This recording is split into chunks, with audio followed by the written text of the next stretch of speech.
Hello guys, again welcome you all to my YouTube channel कोडिंगपीडिया।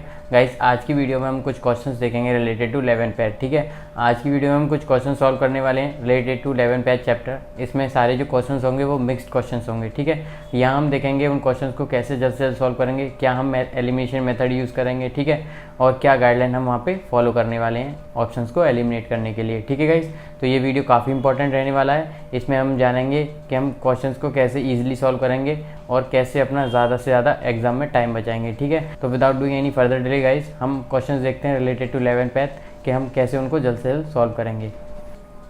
देखो guys, पहला question आपने पढ़ लिया होगा। ठीक है, ये क्वेश्चन हमारा पैनल के ऊपर है। ठीक है, इसमें बेसिकली हमें क्या गाइडलाइन फॉलो करना है, हमें गाइडलाइन फॉलो करना है कि जब एक पैनल में सारे टेस्ट इंक्लूड होते हैं तो उन सारे टेस्ट को हम एक पैनल कोड से शो करते हैं। ठीक है, अब देखो हमारे क्वेश्चन में क्या दे रखा है, हमारे क्वेश्चन में दे रखा है क्या क्या पैनल किया गया है। Rapid anterior pituitary evaluation panel किया गया है, उसके साथ में क्या किया गया, हेपेटिक पैनल। ठीक है, अगर आप ऑप्शन देखोगे, option A B C and D, देखो ऑप्शन डी तो आप डायरेक्ट एलिमिनेट कर सकते हो। वो कैसे, हमें पता है कि हम पैनल कोड के साथ में कोई भी मॉडिफायर यूज़ नहीं करते हैं। ठीक है, चाहे वो 52 हो, 51 हो, 26 हो, कोई भी हो, हम उसे यूज़ नहीं करेंगे। तो ऑप्शन डी आप एलिमिनेट कर सकते हो। बचा ऑप्शन सी, बी एंड ए। और अगर आप ऑप्शन सी की बात करोगे तो इसमें जो कोड है 82024 करके जो कोड दे रखा है वो हमारा किसके लिए होता है, वो हमारा हार्मोनल कोड है। ठीक है, और वो हमारा किस में आता है, वो ऑलरेडी पैनल कोड में आता है। ठीक है, तो उसको हम सेपरेटली कोड नहीं करेंगे। ठीक है, तो इसीलिए ऑप्शन सी को आप एलिमिनेट कर सकते हो। क्यों? क्योंकि यहाँ पे जो सारे कोड्स दे रखे हैं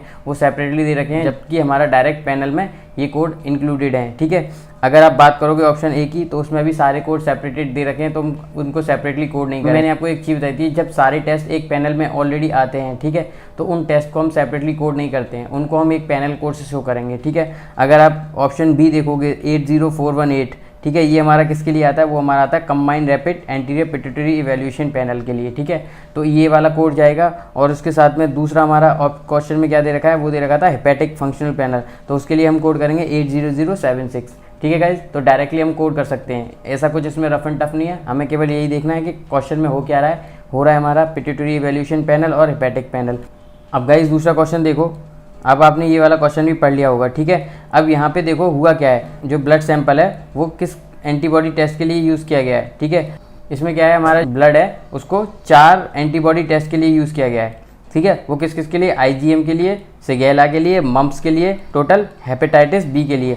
अब देखो गाइस, ऑप्शन एलिमिनेट करने का सोचो, मैंने आपको बताया था 11th पैथ चैप्टर में हम सर्जरी कोड यूज़ नहीं करते, तो उस बेस पे you can eliminate the option A. ठीक है, ऑप्शन डी को भी आप डायरेक्ट एलिमिनेट कर सकते हैं। मैंने आपको बताया था सर्जरी कोड कभी भी हमारा 11th पैथ चैप्टर कोड के साथ में नहीं जाता है, तो ऑप्शन डी को आप एलिमिनेट कर सकते हो डायरेक्टली। ठीक है, अगर आप कोड देखोगे 86486, वो हमारा किसके लिए आता है, वो हमारा स्किन टेस्ट अनलिस्टेड एंटीजन के लिए आता है। बट हमारे सिनेरियो में तो दिया गया है ना किसके लिए हम ले रहे हैं, हम ले रहे हैं आईजीएम के लिए, सिगेला के लिए, मम्प्स के लिए, हेपेटाइटिस, इनका टेस्ट करेंगे ना, तो इसके लिए हमारे पास सेपरेटली कोड है। अगर आप ऑप्शन सी देखोगे 86788 हमारा किसके लिए आता है, ये आता है आईजीएम के लिए। ठीक है, जैसा कि कोड में दिया हुआ है। 86711 किसके लिए आता है, सिगेला के लिए। ठीक है, और 86735 ये किसके लिए आता है, मम्प्स के लिए। ठीक है, तो इसीलिए हमारा जो यहाँ पे राइट आंसर होगा वो होगा ऑप्शन सी। ठीक है, ऑप्शन ए हमने कैसे एलिमिनेट किया ये आपको पता है, ऑप्शन डी हमने कैसे एलिमिनेट किया ये आपको पता चल गया, ऑप्शन बी हमने क्यों किया, क्योंकि वो हमारा अनलिस्टेड एंटीजन के लिए, बट यहाँ पे तो हमारे लिस्टेड एंटीबॉडी टेस्ट हो रहा है। ठीक है,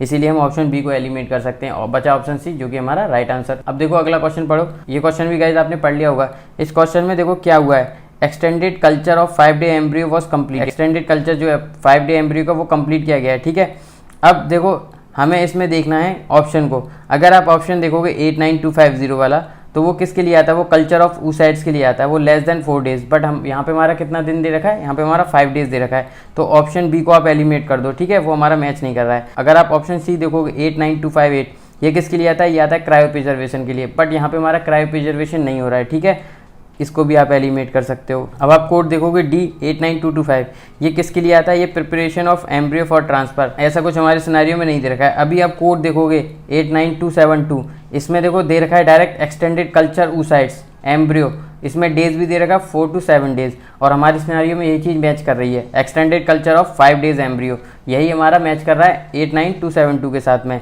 तो इसीलिए हमारा जो यहाँ पे राइट आंसर होने वाला है वो होने वाला है ऑप्शन ए। आई होप आपको ये चीज़ समझ में आ रही होगी। ठीक है, अभी देख लेते हैं अगला question. A patient had glucose tolerance testing completed on a 5 specimen, how should these laboratory services भी रिपोर्टेड। ठीक है, अब देखो गाइस, पहले ऑप्शन एलिमिनेट करो, 51 मॉडिफायर दे रखा है, ऑप्शन ए को डायरेक्ट एलिमिनेट कर दो, हम यूज़ ही नहीं करते हैं इस चैप्टर में, ठीक है। ऑप्शन बी हमारा है, ऑप्शन सी है हमारा है, ऑप्शन डी हमारा है। अगर आप ऑप्शन डी देखोगे, जो हमारा ऑप्शन डी है 82951 × 5 दे रखा है, अगर आप कोड पढ़ोगे 82951 वाला, तो वो आता है हमारा ग्लूकोज टॉलरेंस टेस्ट के लिए, बट वो 3 स्पेसिमेन इंक्लूड करता है ग्लूकोज के, बट यहाँ पे हमारे टोटल स्पेसिमेन कितने ग्लूकोज के, वो है 5, ठीक है। तो आप डायरेक्ट मल्टीप्लाई नहीं करोगे, क्यों? क्योंकि हमारे पास में एड ऑन कोड जाएगा। 3 तक तो हम 82951 को कोड करते हैं, उसके बाद में जो होता है उसको 82952 के साथ में मल्टीप्लाई करते हैं, जितने भी रेस्ट ऑफ ग्लूकोज होंगे, ठीक है। तो इसीलिए ये ऑप्शन तो नहीं जाएगा हमारा, ऑप्शन डी को आप एलिमिनेट कर सकते हो, ठीक है। ऑप्शन सी है 82947, ये हमारा किसके लिए आता है, ये हमारा आता है क्वांटिटेटिव ब्लड के लिए, तो इसको आप डायरेक्ट एलिमिनेट कर सकते हो, क्योंकि हमारे में क्या है, हमारे में ग्लूकोज टॉलरेंस, ठीक है। अगर आप ऑप्शन बी देखोगे 82951 और 82952 × 2, यही हमारा राइट आंसर होगा। वो कैसे होगा गाइस, अगर आप कोड देखोगे 82951, तो वो पहले 3 स्पेसिमेन के लिए हम कोड करते हैं, हमारे टोटल नंबर ऑफ स्पेसिमेन 5 हैं, तो पहले 3 के लिए ये कोड चला गया, बचे 2 के साथ में हमारा जो एड ऑन कोड है 82952 × 2 ये जाएगा, ठीक है, क्योंकि 2 बचे हैं, 2 को एड ऑन कोड के साथ में मल्टीप्लाई कर देते हैं, इसीलिए हमारा जो राइट आंसर होगा वो होगा ऑप्शन बी, ठीक है। आई होप आपको ये चीज़ समझ में आ गई होगी। अभी देखो लास्ट क्वेश्चन देख लेते हैं, लास्ट क्वेश्चन पढ़ो। इस क्वेश्चन में क्या है, इसमें जो फिजिशियन है उसने क्या परफॉर्म किया, यूरिन एनालिसिस, ठीक है, और विच शोज एलिवेटेड WBC। फिर इसने यूरिन कल्चर को ऑर्डर किया है जिससे कि आइडेंटिफाई कर पाए ईच आइसोलेट को, ठीक है। देखो 81000 जो कोड है वो आप पढ़ो, उसमें क्या दे रखा है, उसमें विद माइक्रोस्कोपी दे रखा है, बट हमारे सिनारियो में कहीं भी माइक्रोस्कोपी का यूज़ नहीं हो रहा है, तो हम ऑप्शन ए को डायरेक्ट एलिमिनेट कर सकते हैं, हमारे सिनारियो में माइक्रोस्कोपी का यूज़ नहीं है। ऑप्शन जो बी है उसको देखते हैं हम 81002, ठीक है। 002 किसके लिए होता है, urine analysis with non automated without microscopy, ठीक है। अब गाइज ये कोड तो हमारा मैच कर रहा है, हमारे सिनारियो में ऑटोमेटेड नहीं दे रखा, तो हम क्या मानेंगे कि ये नॉन ऑटोमेटेड है, ठीक है, और माइक्रोस्कोपी भी वर्ड नहीं दे रखा, हाँ, तो हम क्या सोचेंगे कि हमारा विदाउट माइक्रोस्कोपी हो रहा होगा यूरिन एनालिसिस, ठीक है। अगर आप कोड देखोगे 87088, ठीक है, ये किसके लिए आता है, ये आता है हमारा culture with isolation and preservative identification of each isolate urine. देखो गाइस हमारे डॉक्टर ने क्या ऑर्डर किया था, urine culture with each isolate.